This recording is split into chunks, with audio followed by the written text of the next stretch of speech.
Autant la vue est super belle, autant la pluie, voilà. Là la météo est vraiment un peu dégueulasse. Aujourd'hui on va aller se faire un tour de voiture, on va se faire un tour d'automobile, on va essayer la nouvelle Audi Q4 e-tron.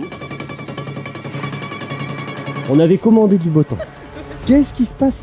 C'est la Bretagne. C'est la Bretagne. I always find it harder to breathe when you stay close to me. It's too much. I can't help myself. I always find it harder to breathe when you stay close to me. It's too much. I can't help myself.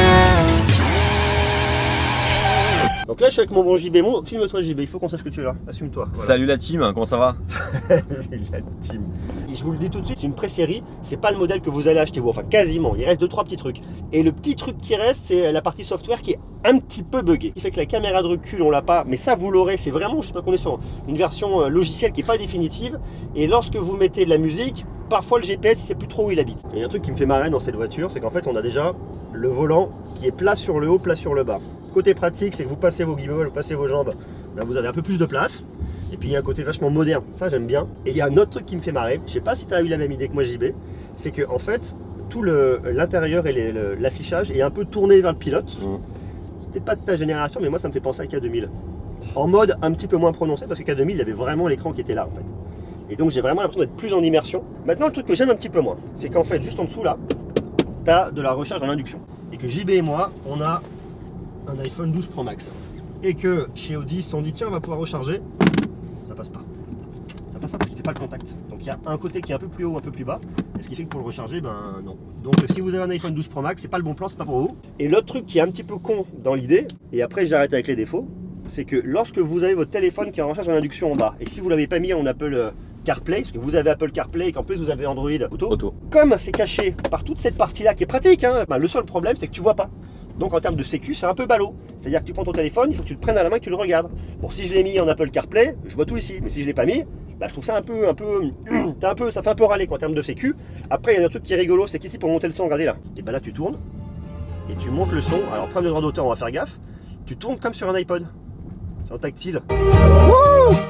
Je trouve ça vachement rigolo. Puis sinon après vous avez ici le drive select, t'appuies, tu choisis dans quel mode tu veux conduire, efficience, auto, confort, dynamique. Vous avez des petites palettes au volant. Donc là je peux choisir pour doser mon freinage, mon frein moteur en fait, c'est juste ici. Donc ça c'est assez rigolo, tu vois là ça freine tout seul en fait, je fais rien du tout. Et si je relâche, la voiture elle repart légèrement. Donc ça c'est des petites finitions, c'est assez marrant et assez bien vu. Petite commande au volant. Après ce que je trouve, mais c'est, je sais pas si c'est propre à Audi, c'est que les petites touches que vous avez là ici sur le volant, c'est qu'il y a des trucs qui sont intuitifs et d'autres non. C'est-à-dire que le volume tu comprends, passer le morceau précédent tu comprends, ça tu comprends pas, c'est un coup de fil. Ça tu sais quoi, c'est pour faire apparaître la neige en fait. Tu comprends pas trop, là tu peux parler mais peut-être à des gens, tu sais pas trop à qui. Et il y a des trucs, voilà, je trouve que c'est pas hyper intuitif. Alors view tu comprends parce que ça te dégage ton écran là, tu vois en fait. Donc là tu mets full GPS. Et là sinon tu mets tes, voilà, tu fais grossir. Tu comprends que tu peux naviguer un petit peu ici sur la mémoire, les trucs et compagnie. Ça c'est quoi ça? Là il n'y a rien. Ça c'est quoi ça? Ça c'est mon sous-menu de navigation, ça ouvre et ça le ferme. Ça me permet de revenir en arrière, je sais pas quoi.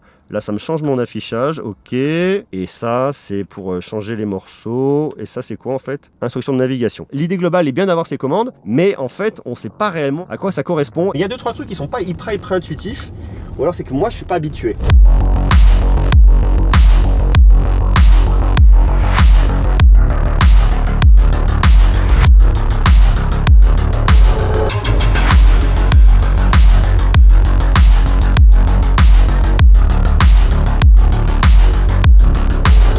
Soyons clairs, c'est la fin du thermique et Audi le dit. En 2026, le thermique c'est fini, plié, emporté. Ils vont plus en produire, ils vont plus en fabriquer. Ils vont fabriquer uniquement l'électrique. L'électrique, ils vont encore plus loin et on le voit avec cette voiture. Ici, c'est la Audi Q4 e-tron. Ça fait beaucoup de choses dans le nom, mais la voiture elle est cool. Alors déjà, le premier truc que vous voyez, c'est un design racé, c'est du Audi. On aime ou on n'aime pas. Moi, le truc que je trouve plutôt sympa, c'est qu'effectivement, on voit ici, on a un SUV qui est musclé, calandre qui est quand même relativement énorme devant, bien plate, petit logo Audi. C'est solide, c'est allemand, ça c'est beau. Le petit bémol, c'est les bornes de recharge. Allez voir, c'est pareil. Ici, on se recharge sur l'électrique, c'est grâce aux bornes Ionity. Alors, les bornes Ionity, il y en a aujourd'hui 80 en France. Par borne, vous avez après à peu près 5 points de recharge. 80 c'est pas mal vu l'étendue du parc, mais comme le parc va y en avoir de plus en plus, il va falloir de plus en plus de bornes.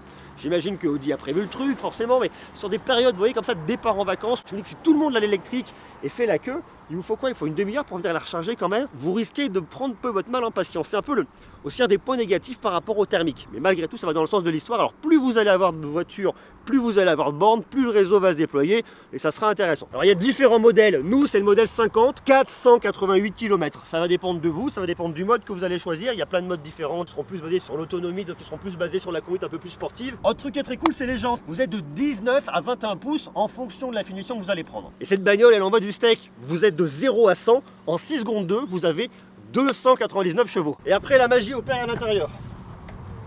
Ça s'ouvre tout seul, c'est magique. Bravo Audi. Ça, je tiens à préciser, c'est Jean-Baptiste. Ça, c'est moi. Moi, j'ai tout. Motos de tournage, vêtements, déodorants, une nuit. Pourquoi tu prends tout ça, JB? Pourquoi tu t'imposes ça? Et pourquoi pas? Et pourquoi pas? Il fallait bien montrer qu'il y avait de la place. T'as raison, il y a de la place. Et vous pouvez même venir encore en poser un peu plus dessous là. Vous voyez, vous avez des câbles en fait. Et donc si vous aimez ranger du câble, bah, vous pouvez venir ranger du câble. Parce que ranger du câble c'est cool et c'est la vie. Vous montez un peu plus de 1400 litres quand vous avez rabattu les sièges. Voilà.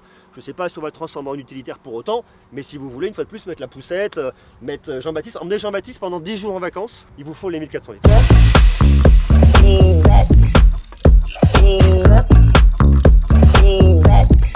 Audi, vous le savez, c'est un constructeur de voitures thermiques historiques qui fait ça super bien. On est dans le premium, dans l'ultra premium au niveau de l'automobile et ça, ils le maîtrisent bien. Et là, comme toutes les marques, ils opèrent un virage pour arriver sur de l'électrique. On garde le savoir-faire d'Audi ici et ça, c'est génial. Maintenant, le truc où c'est un petit peu moins génial, c'est qu'on voit qu'on a une très belle voiture. Ils savent construire des voitures, c'est leur métier. Ils savent un peu moins faire des solutions simples et faciles à utiliser au niveau de l'électronique. Et c'est un peu le point un peu négatif et le point qui est un peu en dessous. Parce que oui, effectivement, si moi je viens ici, c'est pas pour vous parler de la motorisation. Je suis plus là pour venir vous parler de l'expérience logicielle et je reste un petit peu sur ma fin. Regardez. Le truc qu'on voit déjà, c'est pas hyper réactif. Entre le moment où je bouge mon doigt et le moment où ça bouge à l'écran, eh ben, il y a une petite seconde et ça me dérange un petit peu. C'est un truc qui est un petit peu pénible. Regardez, pour venir zoomer, dézoomer, il y a une petite expérience où on se dit ah, il me manque un petit quelque chose et il me manque vraiment quelque chose d'extrêmement fluide et c'est un poil frustrant. Ce menu-là, je trouve très sympa. Bon, on a des grosses icônes, hein, véhicule, phone apps. Pas après mon iPhone apps, c'est qu'ils n'ont pas mis en français. Ok, les applications, peut-être c'est ce qu'il fallait venir chercher, je ne sais pas. Donc médias, je vais retrouver ici ma musique, mon téléphone peut venir passer mes coups de fil, mes contacts qui est connecté ici. Et là, je suis dans le véhicule. Éclairage et visibilité, éclairage extérieur, éclairage intérieur, faites voir, éclairage extérieur, phare à commande automatique, est-ce que c'est ça? C'est même pas ça.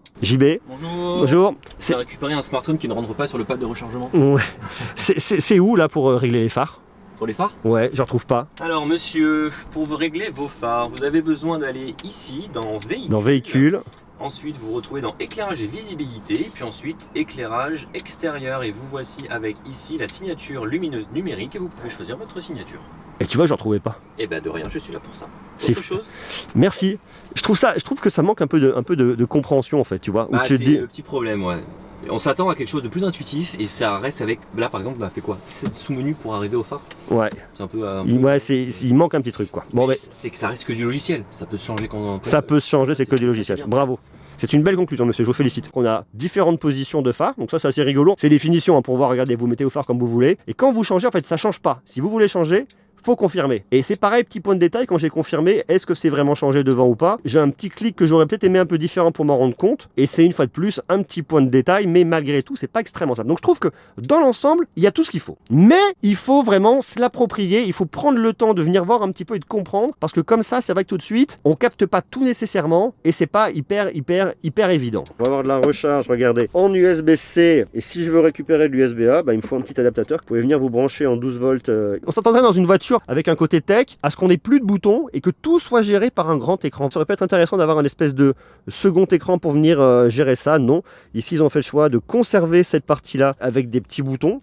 Alors ça, je trouve ça sympa, mais c'est vrai qu'on n'est pas trop dans un truc tech. On est plus dans un usage de véhicule tel qu'on le connaissait et un petit peu plus standard. Peut-être que le truc qui serait amélioré dans ces voitures-là à l'avenir, c'est de se dire, je fais comme un Tesla, je me prends un seul et grand écran et j'optimise toute la partie software pour qu'elle soit extrêmement intuitive, facile à comprendre, mélanger l'univers de l'automobile, mélanger la tech, parce que Audi, en termes de finition, ils sont quand même là. Les finitions, elles sont magnifiques dans ce véhicule, mais le problème, c'est qu'il y a un vrai déséquilibre entre les finitions, le savoir-faire d'Audi, qui est extrêmement maîtrisé au niveau de l'automobile, et la tech, qui est un peu en dessous. Et après, vous avez toute l'expérience audio qui est signée Sonos. Et là, je nous mets en mode, je le mets pas trop fort. Mais si je décide de le mettre fort,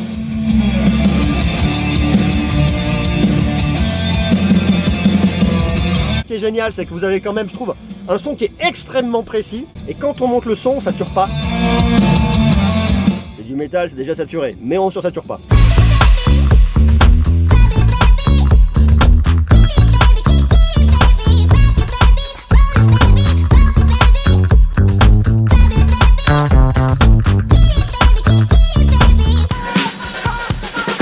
Et merci à Audi de nous avoir mis les prix. Regardez ce véhicule-là.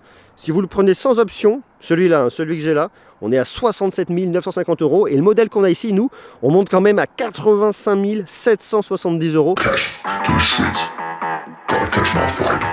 Ça c'est fait de conduire une Audi, ça c'est fait d'essayer une Audi, ça c'est fait de prendre une Audi, de l'emmener un peu partout, de faire 2 jours avec et d'aller visiter autour de Saint-Malo, parce qu'on n'a pas été bien loin. Alors franchement, cette Audi, elle est super sympa, elle a plein de points positifs, elle a quelques points négatifs. Les points positifs, je vous les ai cités. C'est effectivement que Audi sait faire des voitures, ils font de très très jolies voitures, et ça on aime. Bravo Audi et merci Audi. Les points un petit peu à retravailler, à mon sens, pour Audi, c'est toute une partie tech qu'il faut emmener un peu plus haut, vous voyez, aller plus haut, comme dirait la chanson. C'est le truc qui manque un petit peu pour l'expérience, on va vraiment du bois. Il y a un point qui est sympa aussi sur cette voiture, c'est la conduite tête haute. Ça, je vous en avais déjà parlé sur la Volkswagen ID4 que j'avais testé. Vous avez de la réalité augmentée. Lorsque vous conduisez, vous voyez devant vous la vitesse à laquelle vous roulez, la vitesse à laquelle vous devriez rouler. Normalement, si ça marche, tant mieux, c'est plutôt bien. Si c'est un peu au-dessus, faites quand même relativement attention. Si vous avez le GPS, la navigation, ça vous marque quand est-ce qu'il faut tourner, ça vous marque quand est-ce que vous êtes arrivé. C'est vraiment pratique parce que ça vous évite d'avoir les yeux sur le compteur tout en ayant le maximum d'informations directement. Personnellement, j'aime beaucoup l'expérience. La voiture, elle est super bien. En tant que passager, parce que j'étais beaucoup passager à côté de JB, il me rassure, JB, je vois bien qu'il a l'expérience, la maturité de la conduite, donc il me rassure énormément. La voiture, pour ça, elle est super, super confort, super tenue de route, super véhicule. Un certain budget quand même, 85 000 €. 85 000 €. Qui va mettre 85 000 € sur cette voiture? D'ailleurs, peut-être vous, est-ce que vous avez un petit budget de 80 000 € sur la voiture? Auquel cas, est-ce que vous pourriez vous laisser tenter? Vous le marquez en bas, bien évidemment, en bas, dans les commentaires. Sur ce, moi je vous embrasse, je fais des gros bisous, je fais comme JB, je m'en vais. C'est parti par là, moi je vais partir par là. Je vais nager. Je nage, à bientôt. Salut, et je saute comme ça, hop, et je vais nager.